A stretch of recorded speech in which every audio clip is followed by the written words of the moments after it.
So let's have the tutorial for this app. Madali lang po siyang gamitin.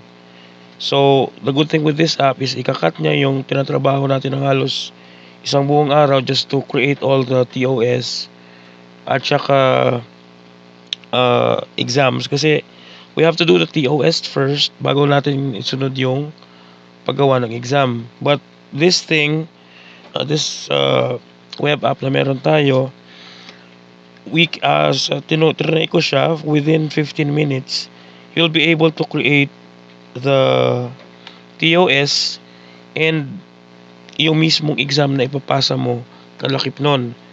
That's for one subject. So kung meron kang tatlong subject or tatlong preparation, that's just 45 minutes or within an hour magagawa mo yung tatlo na yon. So now if you have a Google login, tapos may license na yung Gmail mo, you can just press this Google, continue with Google. Pero kung wala pa, then you purchase a license.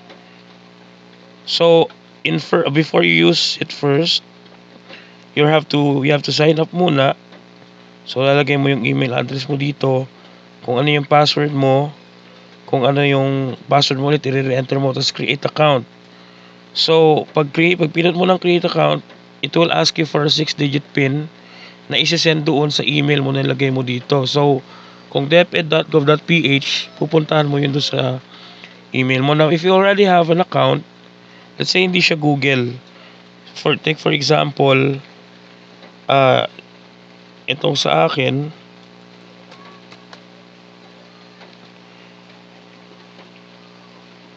kapag meron ka na nito, all you have to do is just log in na lang.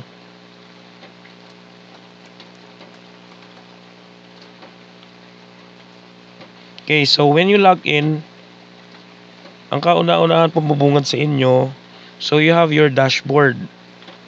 It welcomes you there. Then yung may logout dito, you have TOS generator. This is where you input everything, and then templates.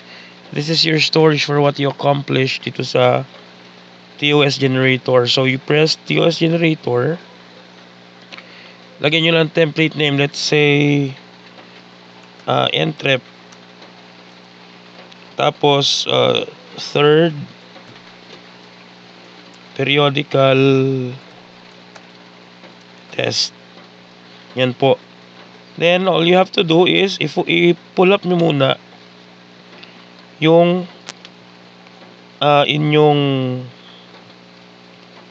curriculum guide where you're going to get yung mga melks nyo po na ilalagay nyo doon.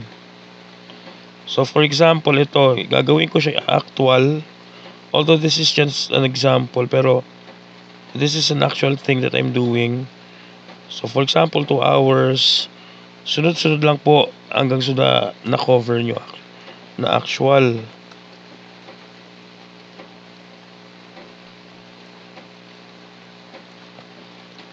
Yan, 2 hours. 2 hours, madali lang po siyang i-edit. I-set up muna yung mga topics natin, kasi later on i-distribute yan ng system. May logic po at saka algorithm kasi na ginamit dito.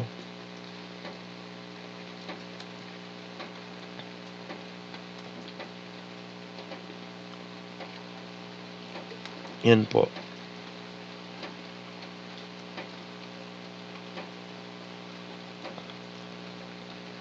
So hanggat dito hindi kayo natapos, add lang po kayo ng add ng topic.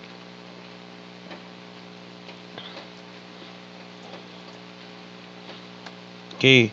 So pag okay na po yan, ito kasi pinag-uusapan to sa school, kung paano yung magiging setup nyo ng percentage sa remembering, understanding, applying, analyzing. Ito po, sa amin kasi wala po kaming nilagay para sa creating, kasi ito yung pinapasok na sa performance task. And do not forget po, place this in vertical. Pag vertical po yung placement mode nya, unahin muna po lahat ng remembering galing dito sa topic number 1 pababa hanggang sa topic number 9. Pag na-saturate na po yon, na-meet na siya, Saka ngayon papasok sa understanding, so on and so forth, hanggang mag-applying, mag-analyzing, mag-evaluating. So kapag okay na po ito, yung topic nyo, okay na yung vertical, yung items, tapos yung Bloom's Taxonomy distribution, i-click nyo po yung save. So isa-save nyo yung template, nandito po siya sa may templates, i-edit nyo lang natin. And we go to settings. So let's say ang inyong region is NCR, let's say division of Pasig. Tapos I'm just not sure kung ano yung District of Pasig na lang siguro. Hindi ako sure. Tapos school address is, let's say, Pinagbuhatan, Pasig City. Tapos school name, let's say, Pinagbuhatan High School. Ganyan po. Or let's say National High School. Ganyan. Department, let's say nasa senior high po kayo. So senior high school. Subject name is entrepreneurship.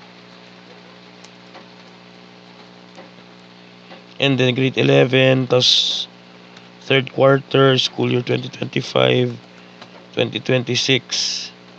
Tapos dito po, ilalagay nyo yung full name nyo. For the sake of Data Privacy Act, nag-iingat tayo kasi baka mamaya may mangyaring problema. So, maglalagay po ako ng mga pseudonym. So, example, si teacher, user na gumagamit nito, let's say si Jacob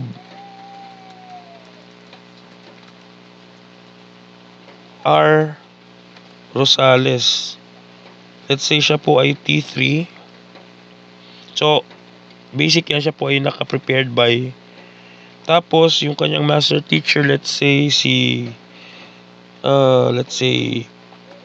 Florencia S. Let's say Flores. Florencia S. Flores. Tas siya po, let's say ay MT3 na. And then, ang kanyang principal, ito po yung mga pseudonames pseudonames. Let's say si Herminia DG Santos. So, pwede nyong ilagay school head, o kaya kung ang position ni school head nyo is, let's say P3, principal 3 na po siya. So, all you have to do is update the template. So, okay na po tayo. Ito po siya. Now, check nyo lang ulit. Okay, kompleto na to kasi ito po lilitaw to sa header nung papel na ipapasa nyo bilang TOS. Ito po yung appear sa baba sa mga signatories. And then, pag tinangyan nyo po yan dito, ito na po yung kanyang magiging kalalabasan. As is po yan. What you see is what you get. Kung ano yung nakita nyo rito, yun po yung nilitaw mismo doon sa papel. So, you have two options. Pwede nyo pindutin to, print TOS, pipindutin nyo po siya ng 2 times. Isa, dalawa. So, pag pinut nyo po nito, pwedeng i-print nyo na po yan, direkta. Yan na po yun mismo. You can print it or you can also save that as PDF. So, once you save that as PDF, so, hanap, like for example, sa downloads, table specifications for NTREP 2025-2026 third Q o third quarter. So, save nyo lang po. Meron na kayong template. Meron na kayong soft copy. Pwede nyo rin siyang i-print. Now, let's go back to topics. So, kung okay na yung topics, okay na yung mga to lahat, tapos okay na po yung settings natin ng items, tapos placement, make sure na nasa vertical, pero depende kung anong gusto ng inyong school head or gusto ng inyong district supervisor. Kung ayaw niya ng vertical, gusto niya ng horizontal, wala pong problema yan. Pindutin niyo yung horizontal. What do I mean by horizontal? Ibig sabihin po, simula sa topic number 1, ibibigay niya muna lahat yung remembering, understanding, and applying, analyzing, evaluating. Saka siya pupunta sa number 2. Whereas yung vertical, lahat ng remembering, topic 1, 2, 3, 4, 5, 6, 7, 8, 9, uunahin muna po na ma-saturate yon or maibigay muna lahat yon, saka papasok ng analyzing from topic 1 pababa, laging vertical. So by default, ito po siya. So all you have to do is, pag okay na po lahat yan, pipindutin nyo na yung create test with ChatGPT. Now, the moment you press this, you have two options. You have English, you have Filipino. So commonly, minsan kasi may problema po sa ChatGPT, magbigay kayo ng command sa English, sasagutin niya kayo in Filipino. So this is going to be the limiter sa kanya. Lalo kung Filipino yung subject nyo at gusto nyo Filipino yung ipapa-exam nyo, lalo TLE minsan or other subjects, pindutin nyo po yung Filipino, lalo kung Filipino yan.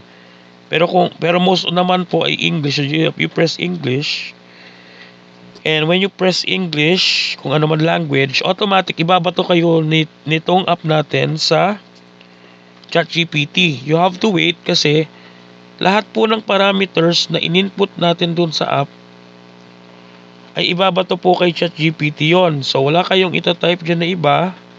You just have to wait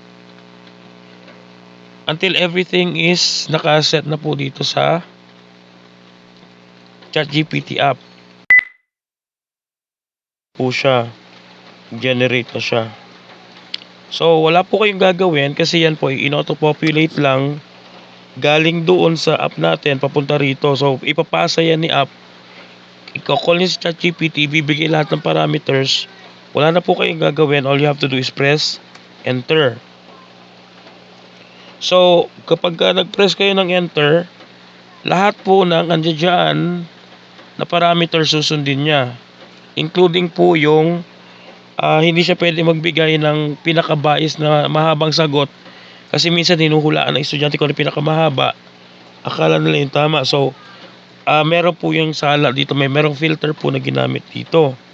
Hindi po siya pwedeng, kaya medyo mas magiging maayos siya dahil pag tinignan nyo, ang naka-default na output sa kanya sa ChatGPT, teacher's copy. Ito po yung ibibigay nyo sa inyong mga master teacher or principal.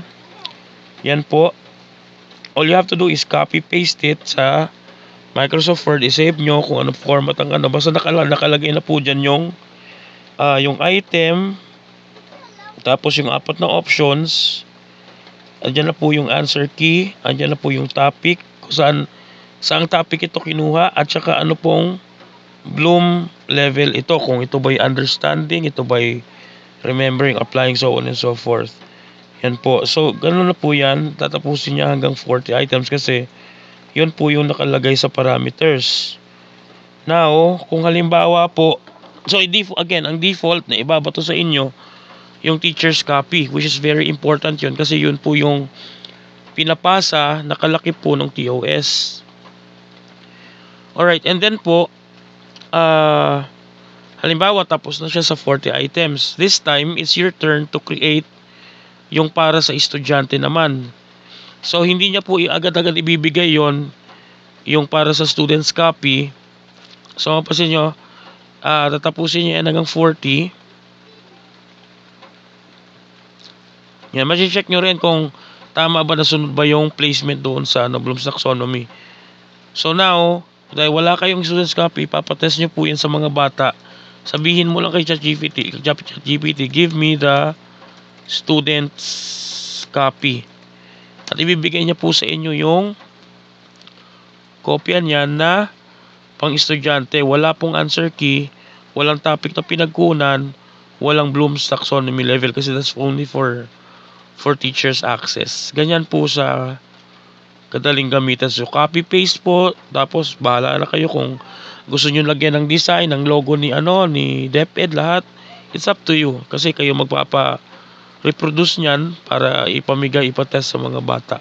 So yun po yung ating app. Ganun lang po kasimple. Again, yung tatrabahuhin mo ng halos ang buong araw na may stress ka, you can actually finish one subject na may TOS na, tapos meron pa pong test paper na nagawa in just minimum of 15 minutes per subject. So kung tatlo yung subject mo, 45 minutes to 1 hour mo lang tatrabahuhin. Yun po yung kagandahan nitong app. So sana nakita nyo po yung kanyang benefit. It's not about anything, but it's about time. Kasi mas mahalaga po yung time para meron po tayong panahon sa ibang bagay, sa pamilya natin at lahat. So sana ma-appreciate nyo yung app na ito. And thank you and God bless po.